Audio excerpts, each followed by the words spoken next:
No profesionalmente, digamos, llevo prácticamente desde que tengo memoria, porque siempre he sido fiel a los juegos de ordenador y a cualquier videoconsola. Pero ahora más seriamente, pues desde que salió StarCraft 2 hace un año y medio. Efectivamente, antes jugaba a StarCraft y a StarCraft Broodwar, también jugué a Warcraft 3 y bueno, algo tenía ya, pero también es la dedicación de después.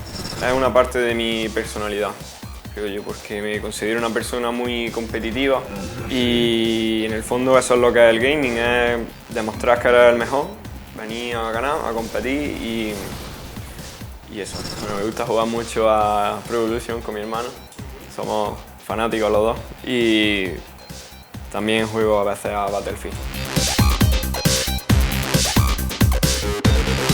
Pues en muchos sentidos, no solo en el tema visual, que es lo que mucha gente piensa.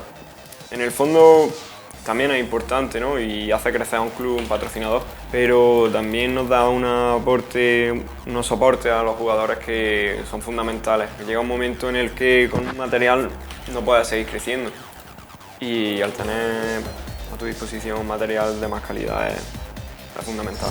Pues mucha dedicación, que es fundamental, mucha ilusión y mucha fortaleza mental también, porque al principio vienen muchas derrotas y muchas caídas y ahora también, para que engañarnos, que es una cosa que está ahí siempre, tienes que tener mucha constancia, mucho sacrificio y ganas, muchas ganas.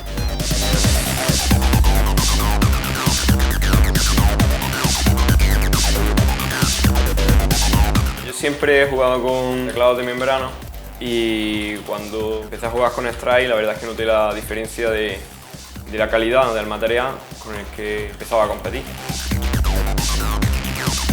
Y aparte la comodidad que te da el poder tener los conectores aquí cerca, conectar aquí atrás los cascos por ejemplo, cualquier cosa. Además si le pones el reposamano es comodísimo.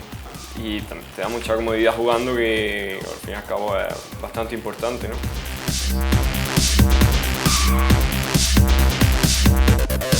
Pues juego con el Radon 5K.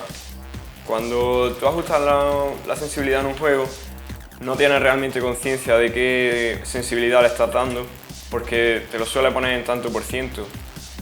Y pues realmente no tienes esa conciencia que te dan los perfiles configurables de Radon y configurarlo a tu gusto, como quieras, y además almacenarlo en la memoria de Radon que tiene para almacenar varios perfiles.